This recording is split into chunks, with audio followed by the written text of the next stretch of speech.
Eamon Khan here for Seconds Out. Pleasure to be in the company of former three-weight world champion Duke McKenzie, MBE.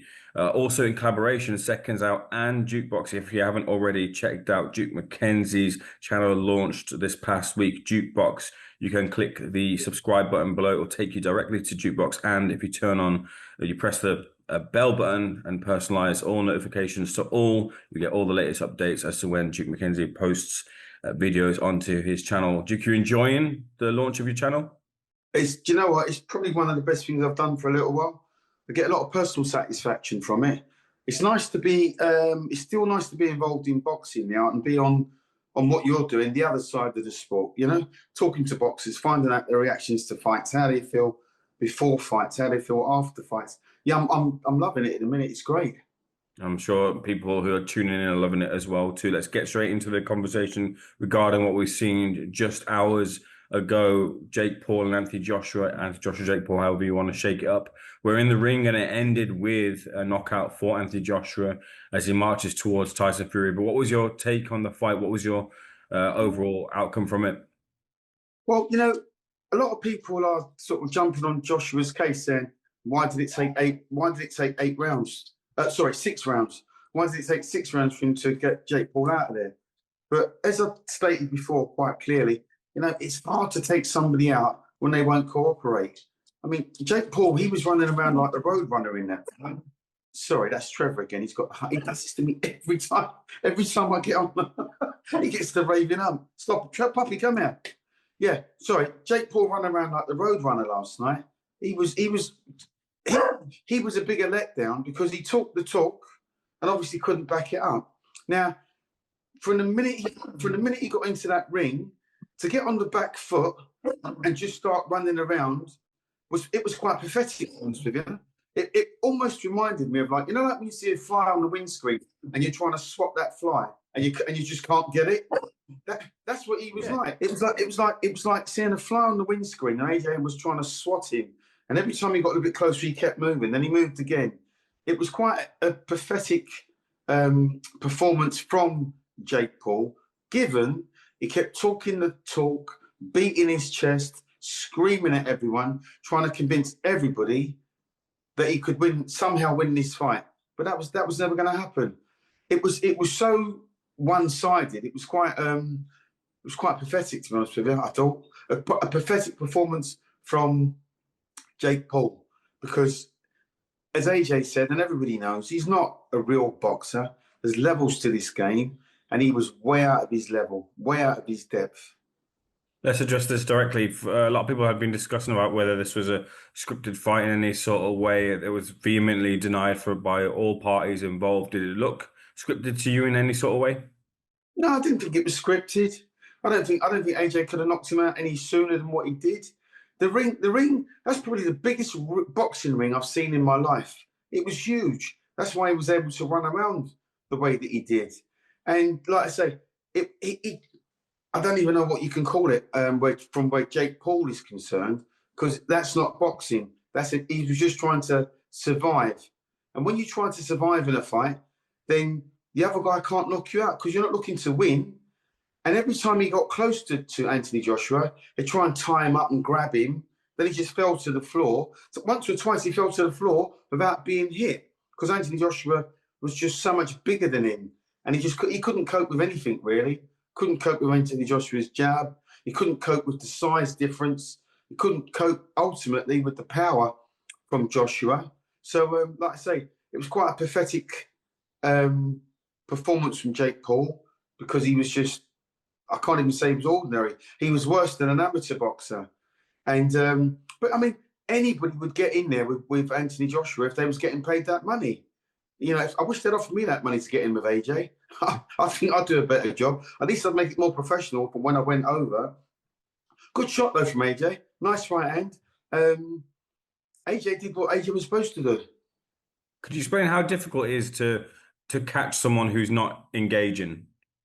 But it's quite frustrating, because you have to be so switched on mentally. Because when you've got somebody that doesn't want to engage and throw their hands or even take the fight to you, you got to keep your head sharp. You got to keep your mind sharp.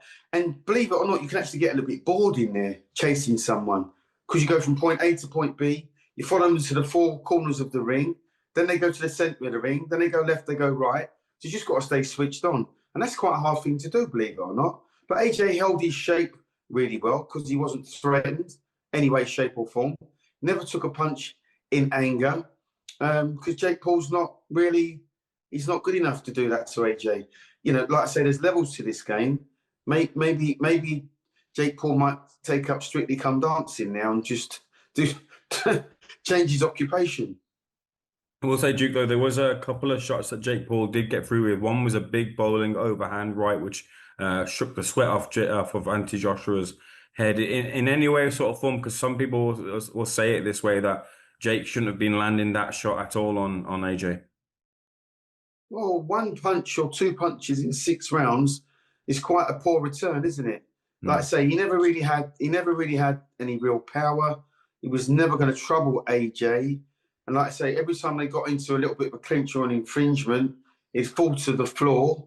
And AJ continued punching, which I wish he'd have thrown a few more punches and kept him there. Like I say, it wasn't really a fight. It was in pure entertainment. I don't know how pleased the boxing fans were, because you know there's a lot of fans there that like the sport of boxing, that paid their good money to go and watch that. I'm sure quite a few of them would have left disappointed because they would have expected more from Jake Paul. But like I say, there's levels to this game, and he's just not up to that level. What level or what? Sorry, when it comes to Jake Paul, he's now left the ring with a broken jaw, we believe, in 2 places, I think, is the report that came out from the fight. A cautionary tale, perhaps, as to what Jake Paul went to do yesterday? Well, if he's got a broken jaw, he asked for a broken jaw. He's lucky that's all that happened to him, that he got a broken jaw. Could have been a shocking ending to that fight. Could have been a lot worse than that. So maybe now he's got a broken jaw, he'll reevaluate. He'll look at this and ask himself, do I really want to be in this? Next time he might not be, you know, so fortunate just to come away with just a broken jaw. I'm glad Anthony Joshua did that to him, because now he won't be able to talk like he does for a while. We won't have to listen to his bullshit. Sorry about my language. No worries. I was watching yesterday your fight with Gabby Canizales, one of your best moments in your career, and I was listening to Yeah. your post-fight interview, and seldom, if ever, do you hear a boxer kind of say that I don't really have any, which is what you said, I don't really have any long-term desire or want to stay in the sport. I'm kind of continuing for my management or my team, and I want to kind of help them and push them forward, to paraphrase what you were saying. When you hear Anthony Joshua, when you see Anthony Joshua back in the ring, who's taken a long time off, we believe, for injuries, thinking about his place in the sport, is what he's been saying about whether he wants to be in the ring. He mentioned at the post-fight press conference there. Do you see someone who's now revitalized and ready to take on Tyson Fury, or ready to take on another title tilt for the 3rd time? Yeah, well, listen, Joshua, that fight was about one thing for Anthony Joshua last night. Forget the money for 1 second, right? It was about one thing. It was purely to get his confidence back, to knock somebody over, which he did, and get his confidence back. So now, in AJ's mind, he'd be saying to himself, that's 2 fights I've had now, and I've knocked the guy out, right? I've knocked out Ngannou, and now I've knocked out Jake Paul. So there's a little bit of momentum, right? There's a little bit of confidence in him now. And he'll be saying to himself, maybe I can still do it. Maybe I can still pull the trigger. Maybe I'm still the Anthony Joshua of old. So, like I say, in terms of confidence, that's creeping back to the forefront of his mind. And he was supposed to win last night for that reason alone. So where he goes with that now, because obviously the talk now is the Tyson Fury fight, which is a completely different scenario. But if Anthony Joshua has another fight against a quote unquote a real boxer in his next fight and knocks him out, again, like I say, he's got momentum going into the Fury fight. Let's just say that happens in the summer of 2026, then he would have gone into that fight full of confidence. And a confident AJ would be a handful for anyone. And I would probably back him to beat Tyson Fury if his confidence is back.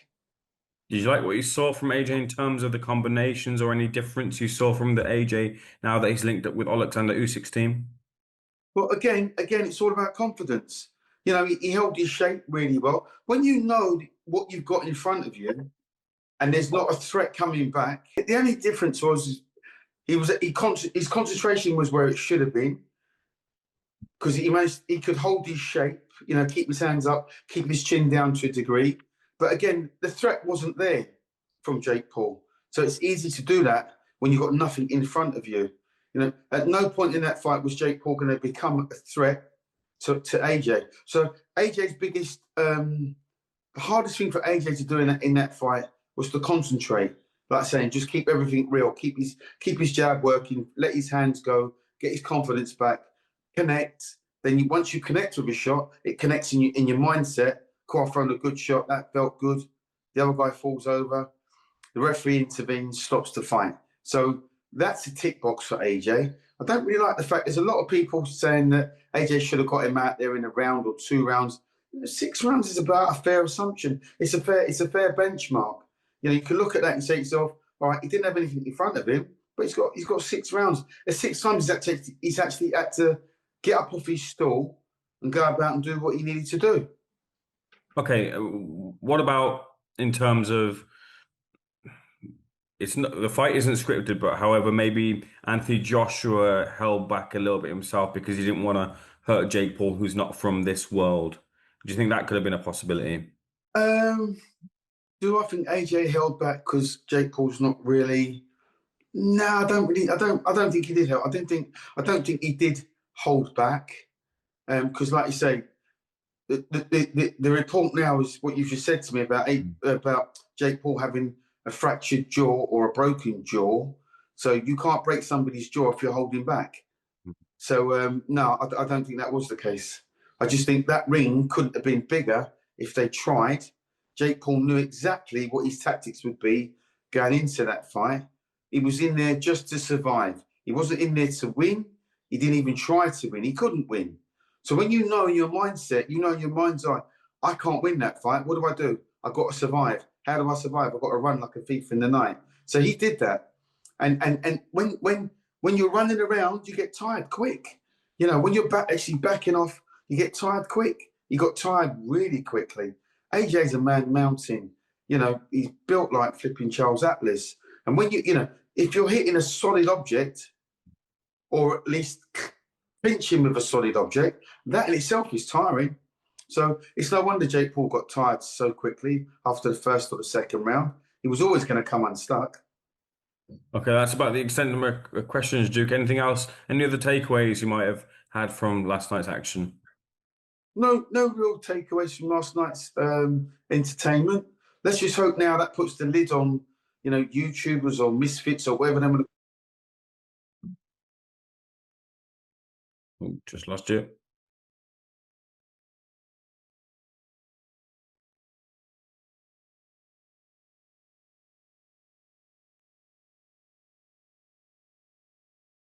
Let's see Jake Paul against, I don't know, against any other of these YouTube guys. That would be more fun. Do you mind just answering that again, Duke? I just had a problem with the internet on my end. Sure, no problem. I haven't really got a problem with YouTube boxing or misfit boxing or whatever they want to call it. Let's just hope these guys stay in their lane. They fight other YouTube and misfit type boxers. Let's get Jake Paul against KSI or KFC or whatever his name is. Those two can go head to head in some kind of, I don't know, some kind of, I don't want to call it boxing, just some kind of combative sport, or call it whatever you want. And then, you know, a lot of young kids are so interested in the sport of boxing. They're bringing eyes to the sport of boxing. And a lot of young kids are watching this. Unfortunately, it's not the reality of the sport. It's just entertainment. So from that perspective, it's good. And I hope now that puts the lid on it. We don't hear any more of these guys calling out real boxers, because it will be only a matter of time before somebody gets seriously hurt. Hope I'm wrong, but it can happen quite easily. And if you want more entertainment, you can find that on Jukebox, the YouTube channel launched by Duke McKenzie. Duke, once again, a pleasure speaking to you already. Looking forward to the next conversation. Thank you for speaking to Seconds Out. I'm sure we'll be in touch again soon. Thanks, man. God bless, mate. Have a great day. Do something with that hair. I might get your haircut. Do you know what? Honestly, do you know, I used to go to when I had hair like yours, well, not as much as you, but when I had hair, I used to go to the barbers, right? And then, do you know what really pissed me off? You go to the barbers, I've been to black man barbers before, but 9 times out of 10, your brothers, once you walk into the salon, they're on their phone like that. And they're like, yeah, sit down like that. You sit there for about an hour while they're talking to their mum or their dad or their brother, or they might not even be anybody else in the end of that phone. Then they cut your hair. That takes another hour. See this? This takes 10 minutes. I just go zoom, zoom, zoom, zoom, zoom, zoom, zoom, and it's done. But then, like I say, then after they've done your hair, then they put the bit of splodge on you. Then you pay for the haircut, 30 quid, 40 quid, whatever it is. Then they want a tip on top of that. It's a liberty. So that's why I stopped going to the barbers, because they take the absolute biscuit, mate. It's terrible. So now I've got myself one of them. I just do it myself. An electric shave. It's done in less than 5 minutes. Cut off every 3 or 4 days. I give myself a little clean up, you know. So I'm good. My wife likes it. She likes to run her fingers through my hair. Honestly, you think I'm joking? She loves it. Better the barbers take the biscuit than your pack of Maltesers, right?